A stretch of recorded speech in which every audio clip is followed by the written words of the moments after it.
this Parliament has passed the 24-hour Economy Authority Bill.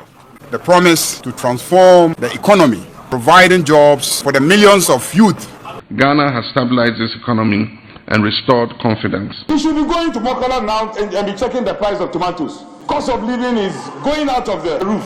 You see, 2028, Yabasa Tuabetia NPP. We are the people's representative. We're on track to successfully conclude our IMF program by April 2026.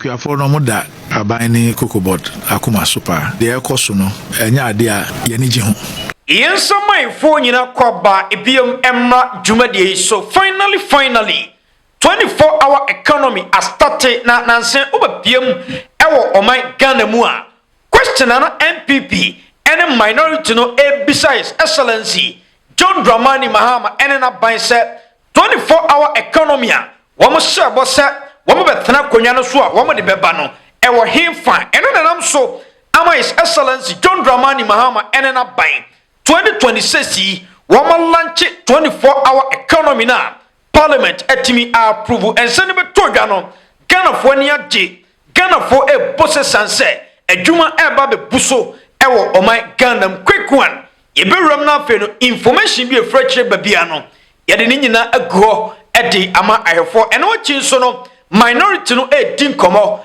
NPP fo no e din komo baran abetodwa sa NPP amanyokuo no e tete akonfo abusia ense be todwa sa no ense bebre ene diache bakwekwa ne be borro ho so na fe no information bi e fi obabia no ye de ni nyina ama ahefo afen so Randy Abbey CEO Cocoa Board na nanse obehwa ese challenges bebre ena Cocoa Board no efesie sanse akuafoti cocoa no a sika ya de tokwa no yenya bi emfanto ena nanam so ama ensem bebre efrache eba bakwekwan His Excellency John Mahama ena na ban about information bebre ena aba betudwa afa Cocoa Board issue a ekoso wen nsem foforo bi ne aboabo no a yede ni nyina ebre ayefo banansana no yenko na enko di video emra okay after 24-hour economy bill no Parliament approve ye no majority for no adin komo quick one yenko tiwe emra na ekoba abusian samwe chipa that we just passed the 24-hour economy authority bill. You will recall that the promise to transform the economy so that the economy will become a major employer, providing jobs and livelihoods for the millions of youth who teamed to vote for the National Democratic Congress was partly hinged on the implementation of the 24-hour economy model. An economic model that will see the country work 24 hours. And if the country is working 24 hours, it will mean that we need more labor to be able to work the 24 hours. And work will be done in several shifts. It could be 2 shifts, there could be 3 shifts, but there will be several shifts. There will be the shift that will be during the daytime, and there will be the shift that will work during the nighttime.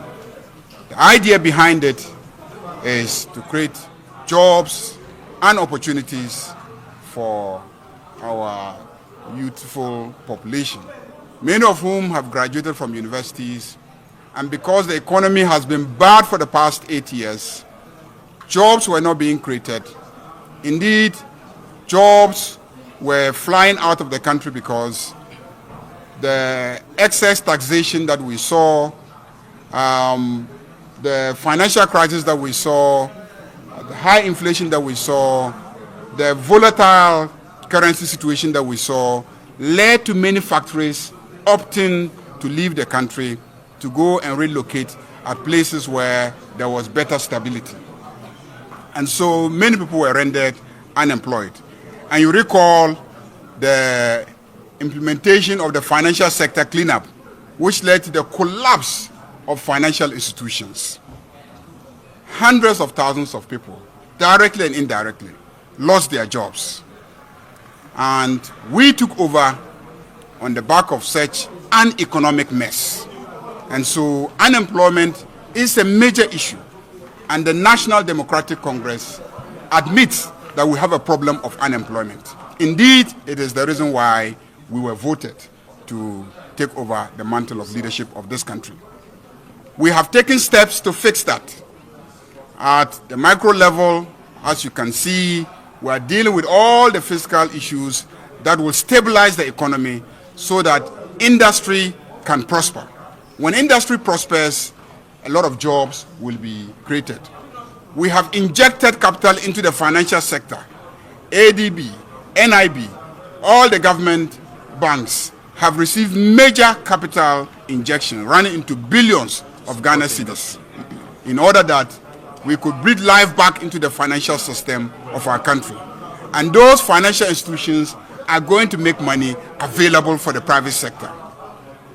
Now, we need to establish an authority to lead and anchor and coordinate the myriad policies, strategies, and programs and activities that we are going to implement to really transform the country into an economy that is working 24 hours. You know that we operate under a constitutional system and everything must be backed by law. Every authority must be exercised on the basis of an existing law. That is why, for us, it's a matter of great joy that ultimately this Parliament has passed the 24-hour Economy Authority Bill. Finally, 24-hour economy. Okay. Parliament approval. Yeah. But then the question I mean, sir, until 2028, se niyama kose ya. Edi asem na MPP for ebe kantra Ghana for wo mo beje di ato aba mo. Raja, eni na se wo mo a. Because I promise John Mahama, I promise Ghana for no. Okay. Me dey metimi akase over 50%. Yeah. John Mahama deliver ni nyina. Of course. Raja agree. Because we are just in 13 months, I echo 14 months, and about 50% of the promises were delivered. Now, the man come away at Dennis said, recently, not 24-hour economy, no, the new talk in town, minority for no, because no one says, said the near Meko, baby inflation abedru, and baby near money in Ababedru. The flagship messenger, NDC Dibabame 24-hour economy, in Tetisadia, Omunkoye and Wooded. Now, among four Jimras say, Abani can 24-hour economy, Abani Yen Wajuma, and a very fortunate, say unfortunate, you said the MPP, Omukoda Soreya, Panya 24-hour economy bill, no, ya pass it in Parliament. Answer 24-hour economy, no. Okay. Me for say, Elona a leading campaign message. Of course. Emma NDC. Yeah. And you know MPP, do go no mufiso menya a message bia, wamu preachy, no mufiso menya propaganda bia. Womu ye ediatia to mama. The doctor sana ne wo muti. Na wo mu dim se sa aban ne guso a oya ade ase onye de betuma se bi MPP as a party. E be ye din so mo be sa kasa biem. And what shall they me then say? Since our president mama bae no. Ubon se MPP for na sha se kan bibi ho asem. Omu ka enche na mampani awie sa de ho adwuma. Na o ma ye din. Na o ma kwa kota ba bi. E wo ho a na o mu akoi foforo ba. Doctor enei de ma 24-hour economy no bill no very important eni. Tasawasha eniema bebre wo Ghana ha ye start say ye but na emra embake no ye join no an say ye disika kosim at the end of the day ye bewie no na ye bibi basa na ye sika di kom nyina no na ahye nti enei de mampani ye ni say okay ye pese ma economy ni ye the better gold ni nko a ye export in 2025 no eno nko aka bibi a kire President Mama na ban say yetimi accelerate yen export program na ye export ni mama economy no ni ye mu ano no because gold nko ye export no eno nko abo ma economy na stable ene ye ma ye export as a country no at the end of the year yetimi export twice the export in 2025 who bisa say sika sen ene benya as a country right. And President Mama and Naban, dear Mamma Niaginie, who say, enei was say export ne kosoro no and o so okay 24-hour economy no is about jobs say ye adwuma ne wi a ye ntimi nka say ye beye nnwuma eye nnwuma ye be import niema ne dia ba beye enti ye mpa nnwuma say ye at the end of the day no ye nnwuma ne nyina wie no ye be export niema bebrebe de free Ghana akọ different countries enti e ba sa financially seed no ko be dene e dia ma o my Ghana na market wise niema ye hia no ya ye ni nyina bi wo ha enti we have it here so onye din bi de dia ema economy strong no niema every wo man mu akọ obi man so enti ene ya ka say China for economy no kama pa ni nyina ne say China for no nnwuma mo enti dan nyina na man foforo no eko China ene ko fa niema enti e basa ono na economy ni be yi the likes of America mo san America so ye mo enti de beta enai aban no so trese hu se okay ene yesua dia yesua free de onimu ye ho enti sa advanced countries no said your ma hye o economy no yensua hye de ne sa ye make sure say best sport more than important enti enai say best sport dia de beta uni sika o de ye adwuma aban ni sika automatically o de bie enwuma bebre ama ye manufacture ne mania import ya export enti de o se ye nie ye ndi nkan build the economy no say economy no ya akono a de beta economy na ya akono no oko ka kire private investors say omra mefa ni sika me share economy no private investor dey e confidence say so what ni sika be share economy nim na wo bebia adwuma enwu enti enchai na labor minister beka say over 430 companies and aban in China say 24-hour economy ni start here omo interested say omo better keep part of the 24-hour economy enti ene kire say abana din capital the economy no economy na ye kama sika sem na ye yawie no and fast forward omode bill na ko parliament and o mako possible now o ma possible na we dey kire ne say e rete nye say 24 ko no obi abaye ne de say wo na wo sika wo time ya no wafa wadwuma efo na do mako go na wo ye de ope e rete emra e ba be adwuma to say the gold board ne tie no ye nya authority a o mo na ade ne hye wo mo nsa o mo na be kire say campaign bi pese running under 24-hour economy a e ya ade we no so ye say ofa workers a this is how you have to treat them say wo sika na wo de ba be shema enye say wo du sika ba ya na wo sika na be shem keke na onim bibi okay ade ba ko amamani aginie on say 2023 NPP for ekoto aba no and someone honorable Kennedy can say a job creation say mabunu no benya adwuma ye say adwuma ebebu e wo oman Ghana enti ubosha I Ghana for no omani ji honorable Kennedy of course I form be di one dance both NDC ni MPP for nyina omo from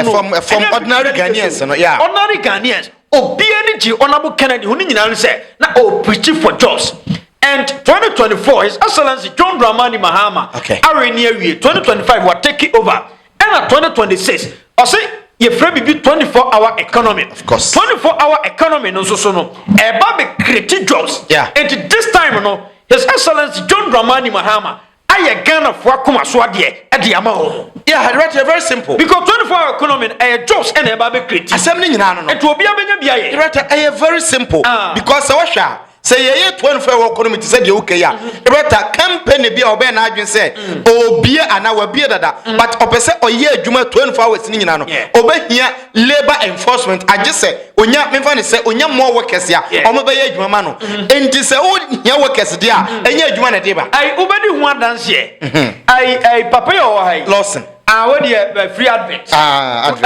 Lawson Herbal Clinic Lawson Peters ono oye 24-hour economy ne dada no kwasam say ebi kwa najo na ebi akwa awia omo run 3 shifts ai ukopiem ewo abua kwampotem wa emabunu no me age say wa wo ya kwadwo na abetina bi so ye kwadwofo obi anya adwuma ye so ye kwadwofo the na dey fe wo mu ne say obi sori ko ya upon say oni say wafa workers awie o ade chi na wotimantem honko na osusu say ne de me pa adwuma ya okwa obefa wadwuma automatic unya konko ade a obefa wadwuma the ade nche ma papa no so me ka say waboka ni ni nyina se mo na ofa adwumafo no adwuma no na mo ye ni bebrebe enti mo produce ni man bebrebe a reta enei sa papa no company no reta ni nsane ade no o export to be the Burkina Faso Mali ni Niger enti nei nkoma ye di no nkoma it goes beyond the year among for kan no the 24-hour economy is not about hospitals some say nurses or more ho and a choba and a beer but it's not about that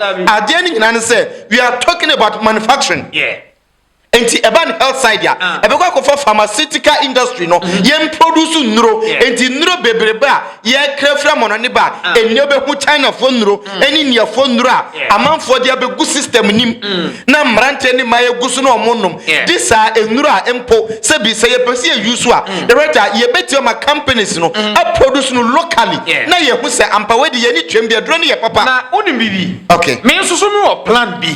Okay. Nim say I force so na me be ya adwene a. Okay. 24-hour economy airway. So nansi ya say I farmers no mo do cocoa no. Yeah. Cocoa no one akuafo na ti cocoa no. Yeah. But ye nya sika nto. And the other na the same cocoa ye fa bibi ma 24-hour economy.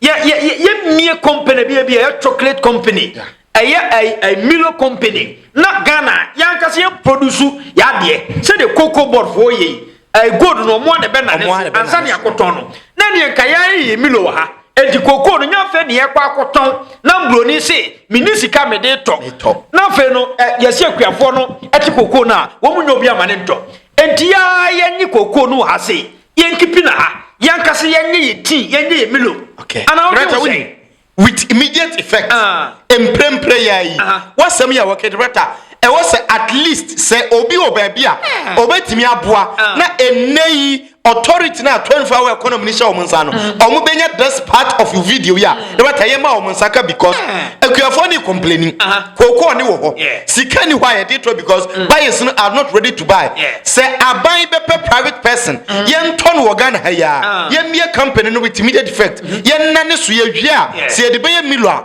yenye say yen nane so awie no so ene ye be export ko other countries ya omu pe koko not in a raw form yen nane so ye ne powder na debata na e dem ebasa se obi toto wa ha e dia kwa brochire ansa no makwa akototo ho e dia fa mfidi makona nso ye twasa process ni nyina frim one ya create jobs two ya cut cost because se obi ye buyer na ometo a obi okrom ho wosika what process wa ha or to am obi o different country on turn say normal cocoa bean or ton and they or turn say e cocoa ya add value to it and a very good point right aban betima take this now the cocoa some na ko say 24-hour economy nim na at least part of your cocoa no yen so make sure say enei ya ba brand ho wa ha na ye ho adwuma nyina say twa say yetimi nom ya ade nyina ba nom ya ade nyina say yentimi nom na wo se bi ya export bia na export to be enti Milo a ya every other countries chocolate ya every other countries no but na abane the limitations at to because ye produce bu ha enti ye limiting say ye ma kwan ma ne ma bebre anempo ye twam ye ma kwan ma chocolate free and ne magana bi we have to use the ye produce ha no said ye be ya ba bia e say no ye be uplift hon so na enu so aba be gina enti we say no IT tomatoes ya critic companies are maybe so say Ibrahim Mahama mu Oscar of course I no mo Kennedy mu Oscar on be very simple the right very simple say mo we no say chama untumi ye ya me what ya say the right obi companies na entos no ofin so wo mo don tos wo pa do mo tin tos na ya kipu no Ghana ya ya enti enkoba say kuani ado na so onya tofo the right winim untumi asem ye intro challenge man say odi on 10 million Ghana cedis on van ko official of akomadan e ho de said o kan ntosi de Ghana ba bia bupa no on ko ho say o ko bia tomato factory in 8 years the NPP dey aban mu 8 years nei ye de ne kokot no in the next 8 years obi amfani kokot on checking for so do obenya this is fair advice and how dey man on check after 8 years obi amfani kokot but on checking for so do obenya free tomato factory ni and adwuma sebi odi beba mpotem ho ene said ye hofo be so ne wosoro director aban na yade ye mu aban ne majority for na ba say all mine in term a pass bill we but omo beda no they should make sure say this authority enye authority a sebi ya kakeke na omo tedem omo nya hwade che no makotena office bo so me so a omo say gomubu no majeketua we don't want it that way the only assurance I me want say efiti se aban we ba ye no aban ne ntra ne to so mampani na point is na make sure say adie be very important bia no omo treating as important thing omo mfa ne mani agro and minim te say the majority ni dey ka no omo ankasa nim say in 2024 24-hour economy no the major campaign message e dey omo ba power until they are not joking with it na dey woman say director enyem pepre ho ade eno na mabo ndc any president Mahama ba say omo ya ade no omo anye ne so ade ya anye ne ntema amanfo de beye dede endiem pre hono meda bi sa ai wo mo kasa no kwa no 24-hour economy no ansa na obetimi aye no the way akufo ado mo be say oman no nya so ba ya 24-hour economy ne ho ba ba tie o e wo so omo de hye egu akwan mu sika kwa de beye ke beye se be force free ase enti eno na John Mahama ye ya ansa na 24-hour economy omo approve e start ya aduma director enu ti ye mo mampani abas because se obeye bibia shall from baby mampani was show side with several times say onim niam ndu say obeye bibia this odin kan lay foundation to ho ansa na later was dynasty so but enkrofo bi ba ye no omo lay foundation the next day na wakose o erect walls e basa e dan no e bebu quick one yenko na enko this video His Excellency John Mahama wadin komo mampani kasa abro kopie mu ewo Gambia abusua ensem bebre ena mampani ede atudwa quick one yenko tiemra. Through decisive reforms, fiscal discipline and bold policy choices, Ghana has stabilized its economy and restored confidence. Inflation has declined markedly, international reserves have improved, and our credit ratings have been upgraded, signaling renewed global confidence in Ghana's economic management. The Ghana cedi, our currency, has stabilized and investor sentiments have rebounded, as reflected in rising foreign direct investment inflows. We're on track to successfully conclude our IMF program by April 2026, demonstrating our firm commitment to fiscal sustainability, structural reform, and long-term economic transformation. These gains provide a solid foundation for Ghana's development agenda, which is anchored on 5 strategic pillars. 1, industrialization and value addition. 2, export-led growth. 3, modern infrastructure development. 4, strong support for MSMEs, women and youth entrepreneurs. And 5, a predictable, transparent, and investor-friendly business environment. His Excellency John Mahama. Okay. Enti I message we ekoma womo kase. Na John Mahama no oba no ba be dey. Okay. John Mahama oba the second time no ba be dey no. Sa djuma we ya na ye pese mampani be yama ye. And one wo deliver. Director winning. Say upese ngudi mampani oba be ya. Director said the okaye no. Adjuma we ya na oba be ye. What else and I always practice mampani mama ye. At the end of the day, director yakoshe IMF. So many years intimi pie. Na obi ba ubisa say oba be dey. Oba be ye free IMF.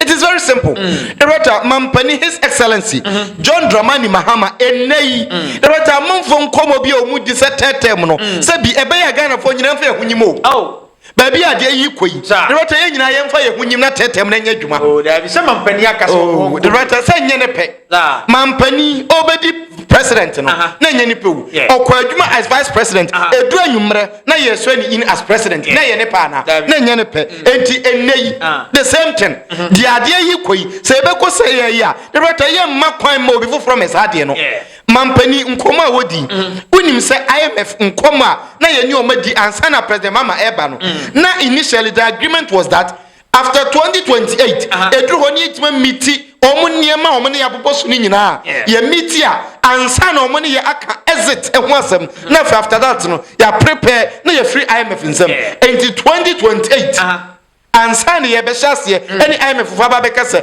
afedie bia ye economy na ye yie enti ye twen ho firi nsem na Ghana ya de ho na finally ye nkase ya manage ya face of the economy right we are in 2026 mampani His Excellency John Mahama wadi 13 months enei Ghana any IMF agree say baby as say economy na dru say the ahoden bam ya creditors ya ewo wiase nyina as call Ghana excellent say enei economy it is an in excellent form no director nature say economy na ye until every right to say afedie ye ne IMF and negotiate say be edu no munya your mind nto ho maye na monko na ye manage ya de e ka ye de bia ne betua because ya sa say tuatua ye na say akwa no mampani asa ba be jefri nkwaso mu oh director say nkwaso makufodo de ekomu no of course mampani John Mahama epo ya o epo because of omina ekoye no yeah inflation ti I know obi ka say NPP for no stika mo ne kodo pon kuma mo di nkomo say inflation at ya ba be drew 3.8 yeah but and reflect here and reflecting mo na director we ba be ye free IMF no de nwanwan say 1 year 4 months ebu e bedrum no na ye 1 year 4 months yo enti President John Mahama aba mu 1 year 4 months ade a IMF for say ye the 4 years ene beye obaye no what 1 year 4 months ye awie o say per say bibi fufuro en reflect we economy nim na reflection be na kire say IMF be ka kire o say afide we economy no ayeye ho ye dene enti agai wa ade ama manage wa de ne chance even at the time another ka kire say in 2018 2019 say na MPP for account na economy no ahodi bam na ye papa enti free 2021 na eba no na covid be say no even in 2018 2019 2020 2021 na MPP for say economy ni ye no IMF for an kan kire say economy ni ye enti omu jaya mayo omu sign extend omu sitting ni say there be say yan sign extend ye mu contractual terms na mu economy na be say this mu sign bi ka ho na ye tena ha manage economy ni mamo enei in 1 year IMF will jet to say economy na ye enti ombeja ya ade amai na omako na ya manage ya ade kodwo pon kroma kotena ba bia na what microphone achi ye dede say NDC nei economy no eye bukum keke and reflect ya ka IMF broni ko broni fitase adwuma NDC ne atofo aye president mama aye nti no ye jai omo mayama mo manage mo economy say bi oti wo fon say ayire bi ofuro kodru parliamentary o se nye no kreda bibia nsesan nipa woti dwoma ka kire o say eniema ne bo aba fom o se wonte ase ordinary Ghana na ka kire o say enen ho to ne chain last year o se wonte ase director it serves MPP right but Mampani John Mahama director or ma example to African countries say na nado asema okaye Ghana beyond aid no director enei afeni eduru ho say we are beyond aid yeah yemfa san komo no ensia na commander yemfansi yenyina so na head video emra still na MPP for no masanya no kasawo uri enti komo a wo madi again sugar in conclusion cost of living is going out of the roof. Cost of living. Figure, I should have come with some food items. Yam, tomatoes, gari, plantain, going through the roof. We should be programming the exchequer to come and tell us measures. The last time before the budget was brought, he was Guy Mokola talking to the Mokola women. He should be going to Mokola now and be checking the price of tomatoes. Honorable it's your birthday. Please comment on the business statement. Today is your birthday. Your comment will be on the business statement, not on a budget and economic policy. Yes. So Ghanaians are watching you.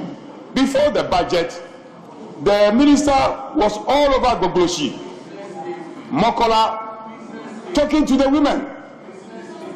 Prices of tomatoes, yam, cocoyam, cassava is all over, gone to the roof. Are you proud of the price of cocoyam now? It's not. It's not. It's not. It's not. Speaker, I want to plead with the leader of the House. It will not be out of place if we program our friend. It is not for nothing that the Minister of Finance is one of our own. He should come. He should come and tell us measures that could be put in place. We are the people's representative. We are the only people who can talk about this. We've started framing a nice question. That would have been good. We will make your birthday celebration a memorable one. That one I want to assure we in the minority will make your birthday celebration today a memorable one. Yes. Yes. Yes.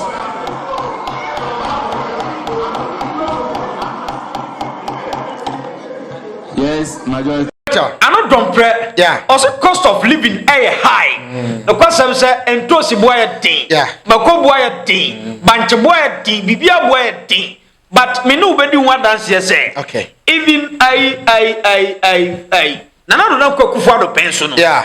Na ye nipa be miensa. Yeah. Na ye kasi ye ofufu a, na ye to banche say. Right, the list. 30 cities. A toda. It will call extreme. You to banche 40 cities. Okay, and then so. Nipa treni ye ofufu a, ye to banche say. Right, ya tokesi 20 cities. What 20 cities? Say me say ya tokesi abroso. Enu ye say mo to ama na abroso. 20 Ghana cities. Asa 10 cedi, me se banche 10 cedi. Eso ye miensa. Right, unim. Ye na me wan say. Ukoto board ya.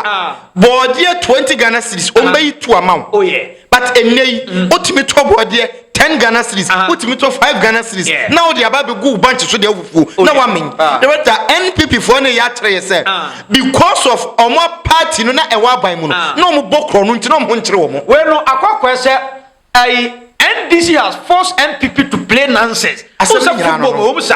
Yeah say who a player force them to play nonsense. Who force you man? Na enti we say no NDC for aye adwuma.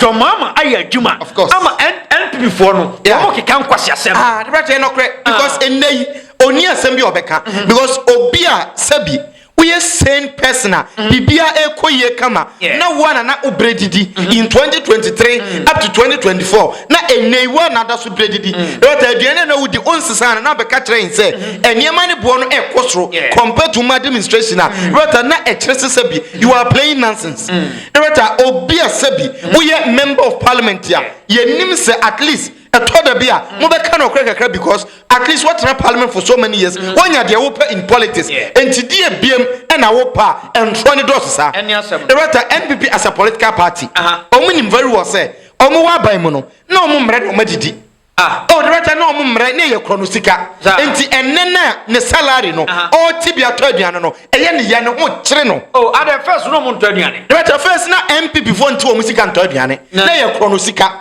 chronosika na no mudidi it is real and then your chronosika na mabi director enei chronosika no kofa no we ekwan ni nyina atuatua ukonya chronosika no we enti oba bonte a na abraboni mu ayeten se de yentimi atofo sen ohwe no onya bibi me bare hu aka meto niema bae eniema na wokoto aba no ukwa de obeto won ho no bisa ne se emu we se o ka kirewa no bisa se 2024 na emu ne yesen na onsan kan no surprise ntro o ka kire wi a afei wonyansa be ka kire se emfa mo ne ma parliament because o de ba na be kan okure uma ye be di watem right this are honorable people omo ye animonyamfo yet ase say edi eda omo so keke but they should work towards it na omo nyai mere propaganda say bi nyansa nim omo bre me say 2028 yebasa to abetia NPP because omo nia de papa bia de mo man Ghana assistant see e die me say 2028 ni gina so sa to aba e de ama John Mahama ne na aban the right winim ye ma omhwe me wan say omo ko opposition no na minim say omo be ye niema ebe put pressure on the government no omo so contribute to governance afi omo ko ya e better sabi ensema nyansa nim ensem hunu any press conference hunu and no my ya omunya opportunity of parliament say was omokasa the issue on board no omo comment on no the right no make fansem foforo omo beye deda the next day the right na bibi foforo aba in the economy expose omo kire say they are not good managers of the economy and the president mama is a better manager of the economy than MPP for omo tell say very simple but I not don pray there it was expected bibia ni mu na commander yenyina so na quick one had this video emra abusia onum say MPP for tete akromfo enyame na make kan o video we na utie mu nsem a o de obehu ade America nti wo de quick one yenye di ketwa bi ne ntie we emra em say one of the things me buy me kroma mate say dollar na akofom no nti ene omu yehu dede pa ba ye de at one day your friend say Baumia obsessed economy no more running. And this year, so obsessed with Baumia in the sense say, Baumia obsessed economy. I come to Ghana for no come professional here. Sir, obsession, ever kind of cheap saying. Honorable woman. Baumia ni sa economy no more running. say because Baumia and someone waka on the economy. I care about the fundamentals being weak. Exchange rate will expose you. Just about me. It was true yesterday. It is true today, and it will be true tomorrow. It's a principle, economic principle. Ebia Efeli MPP at some point from 2002 Hoko. 2022. Yeah. 2022 Hoko. But it is true. So for Fapim no enya dina exchange rate ne begu ani mas. Economic indicators and so and no my imagine say o si ye pasi emia ba omia kon a ye try ase e be so dollar nim. Say ya Ghana for be ji say ye na ya fix dollar no. But ye nyina nim say de omo ye nyina no e artificial. Because Osha MPP from 2023 forest intermediation MPP year was 1 billion. 1 billion MPP dollars and the MPP at the time dollar no echi. Over 2024 the 1 billion initially and then towards the latter part no almost had 2 billion count 3 billion US dollars. And the year bank a forex intermediation. NDC buy $10 billion intermediation. And which means say a gold price a cost. You see, I started say a baffum. Yeah. A cost. And you almost started say gold no. And the galam say ye too sa. The galam say illegal money and I omude air saw up but the bedroom rebia because see I started say a baffom no I'm sure a becoswaba for because the geopolitics of the world no Ghana you need to follow more you control America mono kase empuna na epunu and when they want to buy the gold at a certain cheap price ombema asinke it is a 10 billion that's a 10 billion no would be to cocoa farmers car? I just say, you syndicated loans near dear Woko Penino. I am Hochimo. I want to to a 4 car. Jute sacks cry intimate Tom and Francis a cocoa. Okay. And my fertilizer bags, and yeah, this is a cocoa. Okay. Which has a chemical component. We know how well they even clean the tom. This is a cocoa. No. A better cray cocoa, never reject it. And see, a artificial no more, but let's pray. Let's pray. Say, ombeti me, as because 10 billion the share economy in a way I am productive. Was it 24-hour economy or flagship program? You won't mean here up to now. But 24-hour economy no is hinged on productivity. Yes. Demand. We demand and the supply. Demand no what is pushing the demand? They be pushing demand no and they say me what disposable income. Meto America you disposable income until you to when we see go for no mako just saw no to turn your ma any idea credit no the toy. Okay. And your cash no the toy. No to and kakra.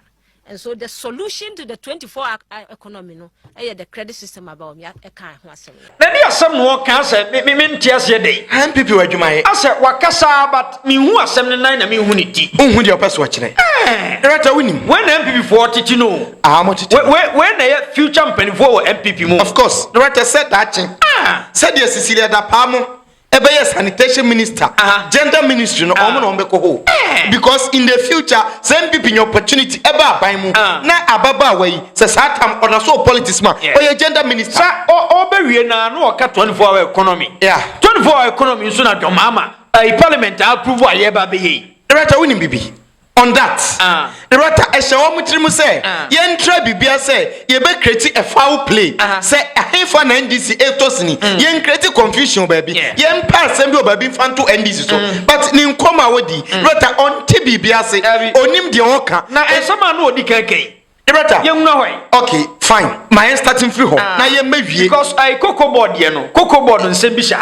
Okay, ye be said about but nkomo no di kan di mo ose enei ade a NDC fo ye nyina no eye baomienti no mo yesa na say ye baomienti na NDC manage economy ya ye da NDC fo asepa so mo manage in the first place na mom opesa o ka kire ye say and some Dr. Mahmoud Bawumia can say if the fundamentals are weak the exchange rate will expose you no sa samne no kure ujitum enti enei under NPP exchange rate cost 17 cedis per $1 and about 10 cedis the better why and the foundation week ma wonya sanka nkyere wo se ensama wa wo kan so ye badwen ba unimu nya se otimi twere ekenkan ti ase enim de wo ka asam we unka bi na asam na wo ka no no anka se won ti ase de wo ka oye confused being oye abodie bi a why confused from awom why confused ababesi enne na obe confused akosi awiye because ensama wo kan nyansa nim o ka kire yen se NDC economic indicators no artificial NPP stayed in power for 8 years say artificial there then even in 1 year artificial na nya adwuma o ka kire say NPP pump $3 billion dollars into the economy NDC are pumping $10 billion entina eni ayesa NPP $3 billion no pump ye no e dey na see here still after pumping that money yen debt e balloon kosoro exchange rate no ekosoro the right hardship e buy inflation kosoro enti nyansa na ewom no ene de he na kire say NPP sika o de share economy no e yankwase sika mfaso amaso but NDC pumping money into the economy right ene inflation about the lowest year in the last 1 decade who say inflation about 3.8% down but we are there in the time of NDC Enyema omu ye nyina ya artificial no the right ye kai de as a country eba from en omu say trebi energy sector debt and so upon all this in nyema nyina prices eba from people are not complaining about prices e wabonten you are telling us say artificial and a move was what ni kuna kwa ma ode bono ebi nso oni kunu the right ni nyina aba from na o ka try say and this is $10 billion here. Oma put you into the economy. I'm economy nice stable. Kwa mo de size sika no ekoto to kokwa. Ahare mu se wabodam. Niti nya adwuma. Reta na enya me wanwa because sika na ye ka no. It is not sika e that them said. Their time sika we with them. They are called Bank of Ghana. Bank of Ghana munyi sika we. They jebu say 10 billion they abremo. Munyi 10 billion no na mon tompita bonten na sika nsa na economy nye. It is not like that. Nyansa nim.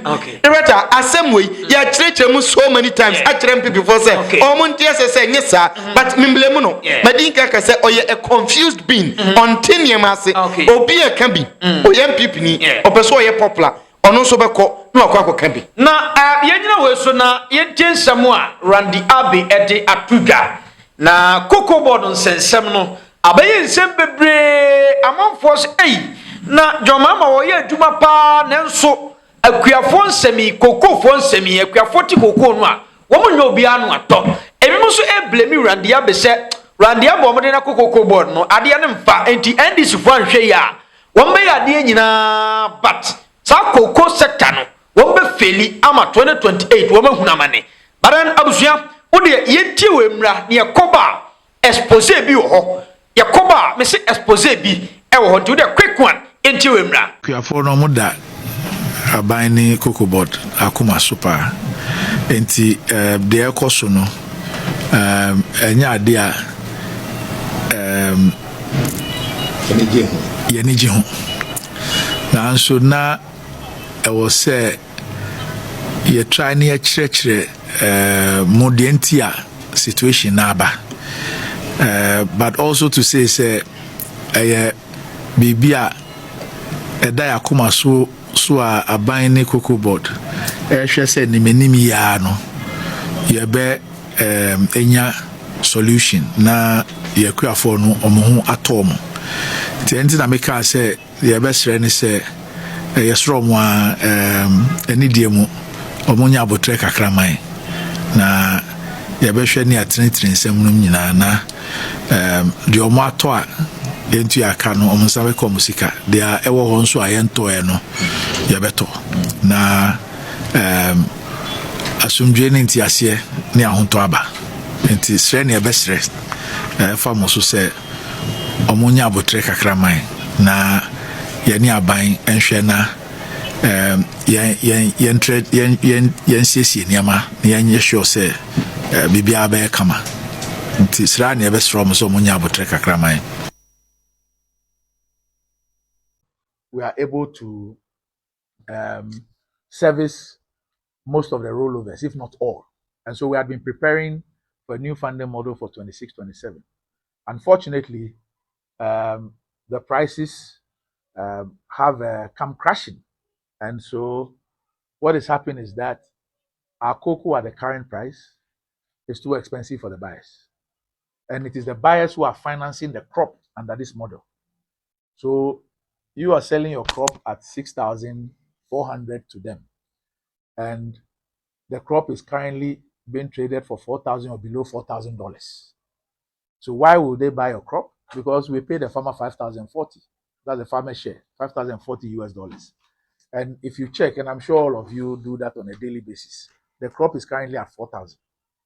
So how do you buy a crop? How do you, as a buyer, buy a crop at, let's say, $6,000 when the crop is actually trading at $4,000 or below? So the situation we have is that you have the buyers now moving to other markets where the prices are competitive. And that is why you would hear issues of we have beans they are not buying, or we give them the beans and we have not been paid. Because now the LBCs who have even taken some of the beans do not have off-takers. Because the LBCs, when they take the beans has to be taken up by buyers who are financing the crop. Now these buyers now consider your bean too expensive at this point. Just to emphasize that as I speak to you, we have sold over 530,000 of the crop. We have another under 50,000 that we are yet to find buyers for. And that is when the buyers started shifting. So there's a high possibility that for many of the farmers who complain that they have not been paid for their beans, the beans could be in this category. And then for those who also complain that their beans are not being bought, it is also because the buyers now find our beans as too expensive, and therefore they have shifted to other markets where they can get the beans far cheaper, because these are business decisions. Okay, Commander. Yeah, Director. Randy Abe. Okay. What didn't come up? Okay. Now, answer this issue. How do you pay? Yeah, say a quafobeti cocoa. Na womunya atofo. Okay. The question say a hard game. But Matisa MP for no kasa. Okay. Se bad situation say ya. MP for no any authority say omu complaining. Okay. Because yanku echi Commander obebam sisi. Yeah. I uyo screen so where ye Ghana Broadcasting Company, okay. Ghana Broadcasting Corporation, of course, and we posted at the 2021. Okay, it was said the Ghana Cocoa Board is to appear before Parliament over non-payment to cocoa farmers through their respective licensed buying companies. Eti where the situation ni bi ani. Yeah, e bi ani. E bi sida. Eti 2021. Yeah. 2021. Okay. So that I know one it so. Director na net. Na people na so. Enti na the same thing happen. Other people no e kasa. Koya me koba say Cocoa Board pani emra Parliament. Eme chire because a chase kamba. Ekuafo no kokko no munya sika. Ene bi asia MPP for say yen koku NDC mpanifo because omoma committee ekuafo. Director a very good reference. Na me gina no so. E de adi mi nkoma a chire say NPP try say omo be hypocrite all their lives. Omo nyoma dwen say omo be boa me a chire o man. Na said your master eye blame games eye dede no but assembly ba de be make say blame games enye na mum so be blame games ya yen tutu asem nko huni yen hu be be efri Director enkomo ya wodi eba boa me matime di nkomo ne ye pa after say Cocoa no munye sika ntua yi Director obi anim se Cocoa Board egi loan e fra no syndicated loan nti omo kwaje a na omo de abetoto cocoa no omo hwie a na omo akoton cocoa no omo de twa loan na in afi 2022 ani afi 2023 mo no ye gi loan e toto cocoa ni wie no koko dodo e toto koto ye no ye ntima ntua loan because ye gi loan a eso sika ni nka ye nso so a na ye use sika na ye mfa no so anto koko waji sika koto koko azum no waji $3 billion obeto koko no unya koko $1.5 billion the rest 1.5 na aka no fa koma ni wura ana afato ho afeso a san fato sika na ye di koko nso ye nya nko and at the end of the day in 2024 and NPP aban under another Kufuadu, Coco body side yes, and yet is hard as I say, Yabesem, young Quadi syndicated loan beam, and then at the Abedro, and to the Abayan say, Omo was to come best or to Coco, now Omunyasika from a young pass one, not a Mufa camera, no Mufama, Coco buying companies now, or Morgan Home to Coco, into Sika Breomo, 80% of Sika or Deba Breomo, the rata only to talk Coco Nidia, 20% need Omunyansa, no Mudi Coco Coco bot. Coco bot edgy cocoa na or supply via not 20% number, and to the attorney say, when ya there, quadruple percent or my dream, no, something so quadrilo na interest ka home, and decided to be interest to be a mechahono. Wow, Fausika bra, Fabema Bayano, Bayano to talk cocoa to Tovia, on family cocoa board, Niemfa cocoa numero, yeah, at the end of the day, cocoa board and first was on the young quadruple. That was the idea, MPP on board. But very unfortunate. Pedia Randia baking any various checks and such as say, cocoa on the price as at that time, no. Now price numbers $6,000 to $7,000 per ton, and a name. I then about 4,000, 4,002. And even NDC are buying about power. Now the end year over 6,000. And then about 4,00002. And it be bigger crap. And the say, Obia woni sika opeswode ba edebema cocoa companies mo to cocoa no osusu se odebeto a obeboka because obeto no Ghana ha the rata obeto amaton no ebesi be $6,000 odikodura brocha ebeto no $4,002 $18,000 plus no okwa konye sika no ewo hen that is the problem in that is hard ya me meto cocoa no because obian hope so kodidwa onim se dwa mi kodi mi koboka no oni sika pekwa koche enti enya dia omo musika wa mono no omo de musika eba ai we say no nka me fa no say ne papa mpa nka we say kokoo no yetebo no so because yem fa no say ai word no kokoo no wo mate so even the free so no e kakakra na nka ya half omo ye twa half at because kokoo no nka yete so but se si ai so MPP for no me fa no say amanfo complain o opa ma ban no fa mra say kokoo no world market yete so na ban nka so wo te so na hwade and right onim say in some way it is what market no MPP for na bi hyase ekeka kire akuafo ni bi say NDC aban beti kokoo so omo hyase keka asasem say aban ne pese o ti kokoo ni so NDC omo ba so omo beti so a emo omo mpene but at the end of the day you are just creating confusion ye nim pefe say obi odi ni sika beto kokoo sisi ano o de kwambro ne koton aboka onye one city crime free enti o sekete bo no so but said the Ghana yen samsite yen timi ntiso ntu hwe ya 70% of cocoa bona to force in 2024 say NDC ba power abani be 70% of the world market price e dey make you afford that dollar that say mo enne we are pay enenye 70% mbuni yetuo rota enne ye almost 100% ye di cocoa ni sika no the world market no sabebe pe ne yeto no ha enya dia sebi abani toto a obenya bibia so abani so ni sika woto enti se MPP ni complain a yen kan kire wo mo se agreement ya omo yeto ho se yen kwaji loan ni biem na mum no amanfomfo mu sika emra no mo meto no obi en ho ni sika ba so obi a local investor or your bank organ wo ni sika onfo ni sika nkoma company set okoko because onim say ototo mana ye koton ye babo kanti be de no di sika na man koko no toto no kwa no me say ai Mr. Father na me tene nchen okay na otokoko okay it is our issue we no me nim dada o say e wo hoda bia from 2016 ba nyina no etimi ye bia na timi du ba bi no koko no na wo mu nye sika nto na etinye na ebe ha na director woni matempa na ye bo se bibia ba ye kama director e ho na randia bi e wo adwuma ye say problem no bia create nipa ni madwuma nti na yi na firi ho enji se oni madwuma dia at this point ye nkonya na sesa niema